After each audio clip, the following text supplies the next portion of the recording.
আসসালামু আলাইকুম, welcome to back my riding blog.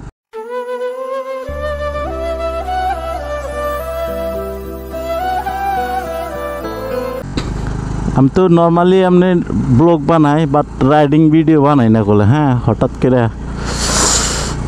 আজকে তো বছরের প্রথম দিন, মানে 2025 বছরের নতুন বছর, তো সেটা ভাইবা কইতালি আজকে অল্প বাজার তো যামই, সেটা ভাইবা ভালো ব্লগ বানাই, দেখি ব্লগ বানায় বাজার বিলে যাই, দেখি কীরকম হয়।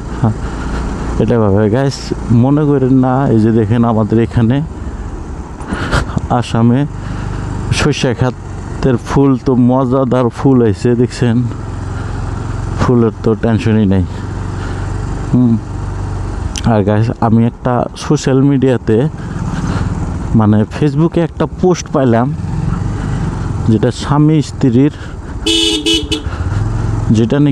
স্ত্রীর ভালোবাসার মোমেন্ট বা ভালোবাসার পার্টনারের সাথে কীরকমভাবে বিহেভ বা নেচার থাকা উচিত, ওইটা নিয়ে একটা ভিডিও দেখলাম, পোস্টের সামনে দেখলাম, এত মজা লাগছে। হিস্টোরিটা দেখেন, দিল্লি হয়তো ভিডিও আপলোড করলে হয়তো কপিরাইট এসে পড়বো, বাট আমি ভিডিওটা হিস্টোরিটা মুখে মুখে কই। হ্যাঁ, মুখে মুখে কই, মানে একটা অনুভব। মানে ওইখানে তো সিসি ক্যামেরা ফুটেজের ভিডিওটা যে হয়েছে, সিসি ক্যামেরা ফুটেজের ভিডিওটা, মানে ওখানে আর একটা কারিগর আসছিল, কারিগররা আইডিয়া করে আর কি এই আশেপাশে যে লোকগুনা ছিল ওদের মাঝে যে পাশের ব্রিজ মজায় ধীরে ধীরে পার হয়ে আমি গল্পটা শুরু করছি, ঠিক আছে?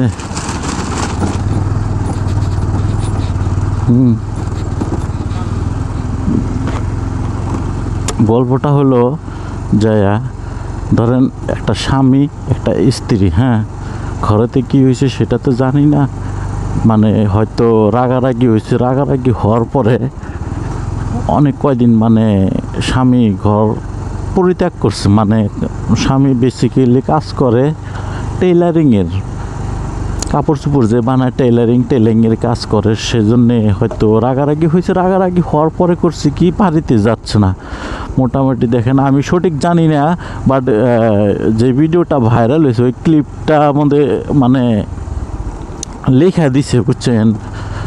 উপরে লেখা দিছে, ওই হিসাবে হিস্টোরিটা আমি কইতেছি। হ্যাঁ, তারপরে স্বামী স্ত্রী 10 দিন লড়াই ঝগড়া বাঁচার পরে মোটামুটি ধরেন 10 দিন ধরে বাড়িতে আসে না। সেজন্য ওয়াইফ করছে কি, কাজে যেখানে কাজ করে টেলারিংয়ের ওইখানে চলে গেছে। চলে যাওয়ার পরে আস্তে করে দাঁড়ানোর পরে কাজ করতেছে, স্বামী কাজ করতেছে, বাট কথা বলতেছে না। তারপরে কতক্ষণ পরে করলো যে, কী হয়েছে, তুমি এখানে এসেছো কেন? তারপরে এরকম করে কইলো। তারপরে ওয়াইফ কয়, হ্যাঁ আইসি, তুমি বাড়ি থেকে এসেছো না, কতদিন ধরে কী হয়েছে?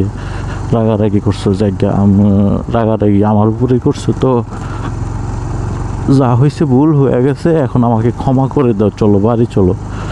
স্বামী মানছে না, তুই আমার সাথে কথা কবি না, তুই চলে যা এখান থেকে, এরকম করে কইতেছে। হ্যাঁ, বাট তারপরেও স্ত্রী হার মানছে না, হার না মাইনা করতেছে কি, তাও এগিয়ে করতেছে, ট্রাই করতেছে মানানোর জন্য, যে চলো যা হয়েছে আমাকে ক্ষমা করে দাও। স্বামী তাও মানছে না। তারপরে লাস্ট ট্রাই যখন কাজ করতেছে, হাত ধরে যে চলো।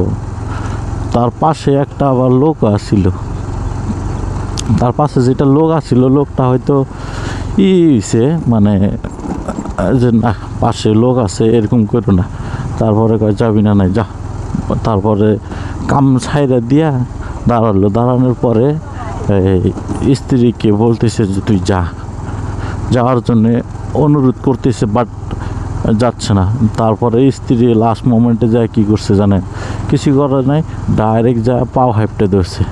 হ্যাঁ, ডাইরেক্ট যায় পাও হাইপটা ধরে ক্ষমা চাইতেছে, যে নিজের স্বামী যেহেতু, হ্যাঁ, ক্ষমা চাইতেছে। ক্ষমা চাওয়ার পরেও দেখেন আর কি করব, কতক্ষণ তো হাতে ধরে ক্ষমা চাইলো, বরঞ্চ কয়ে ক্ষমা চাইলো। যাওয়ার পরে যখন মানছিল না, যখন দাঁড়ানোর পরে যায় করলো কি, পাও হাইপটা ধরে ক্ষমা চাই নিল। তারপরে হয়তো কতক্ষণ চিন্তা ভাবনা করে দাঁড়ানোর পরে স্বামীর তখন রাগ আর কি কিছু অল্প থামলো। তারপরে যখন রাগ থামার পরে আর কি করব, উপায় নেই। তারপরে কয় দাঁড়াও, না আসো তুমি অল্প দাঁড়াও, আমি চেয়ার নিয়ে আসি। তারপরে স্ত্রীর জন্য চেয়ারটা নিয়ে আসলো, চেয়ারটা নিয়ে এসে দিল বসে। তারপরে যেটুক কাজ হাজব্যান্ডের বাকি ছিল, যেটুক অল্প কাজ বাকি ছিল না, ওই কাজটা কমপ্লিট করলো। কমপ্লিট করে স্বামী স্ত্রী মিলে দুইজনে একসাথে বাড়ি চলে গেল। সো গাইস, এটার জন্য আমি বলি যে লাইফ পার্টনার এরকম হওয়া উচিত যে স্বামী যদি রেগেও যায়, এই মেয়েটা দেখেন কত সুন্দরভাবে, আমি যে হিস্টোরিটা বললাম, কত সুন্দরভাবে কাজ করলো ওনার স্বামী। যেহেতু লাইফ পার্টনার যদি কাজ রাগারাগি করতেই পারে। একটা ফ্যামিলির দেখেন নারায় ঝগড়া বিপদ আপদের সময় যে পাশে দাঁড়া থাকে, দ্যাট ইজ ফ্যামিলি মিনস যে খালি সুখে থাকবো, সুখে দুঃখ দুটাই থাকবো, নারায় ঝগড়া মহব্বত, ওইটাই হচ্ছে ভালোবাসার অঙ্গ। যে ফ্যামিলিতে নারায় ঝগড়া নাই, ওইটা তো ভালোবাসা অত চলে না, বিশেষ করে নারায় ঝগড়া হবই। সো গাইস, লাইফে যদি মনের মতো সঙ্গী হয় তো লাইফটা ধন্য, বুঝছেন, ধন্য হতে টাইম লাগে না। এরকম স্ত্রী আল্লাহ তাআলা জানি সবার নসিবে তৈরি করে দেয়, এরকম ধৈর্যশীল সহনশীলতা। হ্যাঁ, তাহলে সে মজা লাগে। এরকম করতে করতে দেখেন, আমি তো যাওয়ার টাইমে ব্লগিংটা শুরু করছিলাম, বাট ওইখানে ক্যামেরার অল্প কম বেশি হয়ে গেছিলো। কম বেশি হয়ে কী হয়েছিল না, রেকর্ডিং হয়েছে, বাট গাড়ি ঘোড়া আমি যে ব্লগিং করতেছি, রাইডিং করতেছি, ওটা বাদ দিয়ে খালি পিছের সড়কটা উঠছে, রাস্তাটা উঠছে, হাইওয়েটা উঠলে তো আর এরকম মজা লাগে না। সেই জন্যে এই শ্যুটটা এগেইন করলাম, তার জন্যে আবারও শ্যুট করতে আসলাম। কে মারা গেছিল, এই যে আইসা গেলাম দোকানে।